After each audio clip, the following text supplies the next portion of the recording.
Buenos dias from Laos Point. This is the Rorschach Argentina update from the 29th of August, 2024. A quick summary of what's going down in Argentina. On Sunday the 25th, Lourdes Arrieta, a deputy from the ruling party, La Libertad Avanza, leaked two controversial draft bills proposing that charges against individuals convicted of crimes during Argentina's dictatorship be dropped. The drafts specifically suggest that lengthy delays in judicial processes justify dismissing cases, even those involving human rights abuses. This has prompted strong reactions from human rights organizations, which see the proposals as a step towards granting impunity to dictator-era torturers. While President Milei and other top government officials have distanced themselves from the drafts, saying that they didn't know anything about them, the leaks have sparked intense debate within the ruling coalition. Just as they were about to expel Arrieta, she decided to leave and form her own political group, saying that she was targeted for speaking the truth and exposing shady behavior. Things haven't been much quieter in the Senate. President Milei has vowed to veto a Senate-approved pension increase, calling those who supported the hike fiscal degenerates. This increase would raise pensions by 8% to offset losses from inflation and was passed by a two-thirds majority in the Senate. If the Senate maintains its majority, it could override Milei's veto. He faces substantial resistance in Congress, where his party has limited influence. In fact, the pension clash is just one of several setbacks he has faced recently, including the rejection of additional funding for intelligence services and the appointment of an opposition senator to oversee intelligence activities. Now we have an update on a story we covered in previous episodes.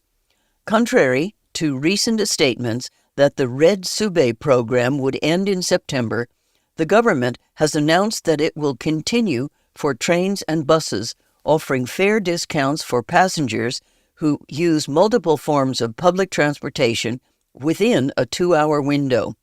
Additionally, the government confirmed that the 55% social fare discount will also remain in place and that resources will now be distributed more evenly across all provinces, aiming for greater fairness and federalism.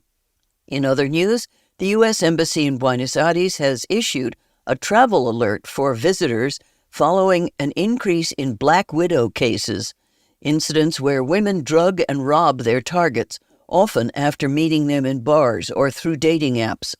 The embassy advises tourists to exercise caution, avoid leaving food or drinks unattended, and be wary of accepting items from strangers. Additionally, they advise against inviting new acquaintances to private locations. Speaking of the U.S., both countries have signed a memorandum of understanding to enhance cooperation in the production of critical minerals for the global energy transition, such as lithium. Diana Mondino, Argentina's foreign minister, and Jose Fernandez, the U.S. undersecretary, signed the agreement in Buenos Aires, which aims to enhance Argentina's role in U.S. supply chains and promote trade and investment in mineral exploration and processing. The deal highlights Argentina's potential as a key supplier of strategic resources and aligns both nations in their efforts to support clean energy technologies. Hopefully, this agreement will lead to new jobs, as the economic downturn has resulted in nearly 10,000 business closures and the loss of over 260,000 jobs since November 2023. A recent report by the Center for Political Economy Research indicates a 16% decline in industry activity during the first half of 2024 compared to the previous year, representing the lowest industrial output since pre-pandemic times. Larger firms, particularly those with over 500 employees, have been responsible for the majority of job losses, although smaller businesses have also faced significant challenges. On that note, it's time to bid Makro farewell. After 35 years, the wholesale supermarket chain is pulling out of the country due to declining consumer spending. SHV Holding, its Dutch parent company, has initiated the sale of Makro's 24 branches across various provinces with a price tag of $200 million. The company has enlisted Banco Santander to handle the process and is negotiating with potential buyers. Another headline this week involves former lawmaker Herman Kiska.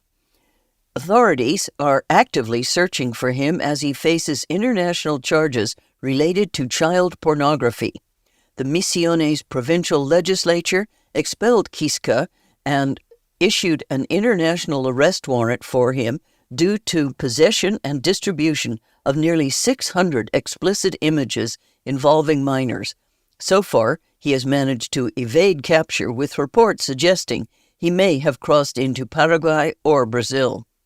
Also on the topic of abuse, the government has announced changes to the Acompañar program, which supports victims of gender-based violence. A new decree now requires individuals to provide a judicial or police report to access assistance, unlike before when a social report from an official violence support agency sufficed. Additionally, the duration of the financial support has been reduced from 6 months to 3. The government says these changes aim to improve oversight and reduce misuse of funds. Moving on, Horacio Rodriguez Larreta, the former mayor of Buenos Aires, has launched a new political movement called MAD, which stands for Movimiento de Desarrollo, or Movement for Development. His initiative aims to be more thoughtful, developmentalist approach to politics, focusing on infrastructure, innovation, and technology. Having kept a low profile since losing the Pro Party's presidential candidacy, he is now pitching MAD as an alternative for those who believe in modernizing and developing Argentina. Regarding technological development, Mercado Libre, the e-commerce and fintech giant, has filed a formal complaint against 36 Argentine banks, accusing them of operating as a cartel through their joint digital wallet service, Modo. Mercado Libre says the banks are colluding to stifle competition in the fintech sector by promoting Modo collectively, without getting the necessary approval from antitrust regulators. The banks, on their part, have brushed off the complaint, arguing it's just Mercado Libre's attempt to curb competition. They maintain that Modo provides substantial benefits to consumers and businesses alike. Moving into sports, the British Formula One team Williams Racing has promoted Franco Colapinto, a 21-year-old Argentine driver, to compete in the remainder of 2024 Formula One season, replacing Logan Sargent. Colapinto will be the first Argentine to race in Formula One for over 2 decades and will make his debut at the Monza Grand Prix on the 1st of September. Speaking of promising young people, Ilan Schneider, the 13-year-old Argentine chess prodigy, has achieved the title of International Master after securing a victory in the final round at the Master Bella Italia tournament. Schneider clinched second place in the tournament and became the second youngest Argentine to earn this title, following Faustino Oro, who claimed the title earlier this year at just 10 years old. Celebrating his success on social media, Ilan expressed his happiness and gratitude for the support from his family and friends, noting that he's self-taught. There's good news for basketball fans, too. Argentina's legendary basketball team, which defeated the U.S. in the 2004 Athens Olympics, is reuniting for one final game. The squad, featuring stars like Manu Ginóbili and Luis Scola, announced the event through a viral video. This highly anticipated game is scheduled for the 2nd of November at the Parque Roca in Buenos Aires, although ticket details have yet to be announced. Another event to look forward to is MUBI Fest Buenos Aires. The film festival will take place from the 12th to the 15th of September and features a lineup of 20 acclaimed art house films to be screened at the Cine Arte Caco Delphia Theater. The festival will showcase a mix of international hits, including Cannes selections like Motel Destino by Karim Ainous and Rodrigo Moreno's The Delinquents, alongside award-winning works such as Coralie Farjat's The Substance. To know more about the festival, follow the link in the show notes. And that's it for this week. Thank you for joining us. We've been doing these updates for quite a while now, and we're curious, what do you think? Have you been tuning in with us from the start, or are you a recent listener? How did you find out about us? We value your thoughts and would love to hear from you. Also, we're committed to keeping our updates ad-free, so if you enjoy them and would want to support us financially, there's a link in the show notes where you can contribute. If you can't do that, spreading the word about us would be amazing as well. Thank you. Nos vemos la próxima semana.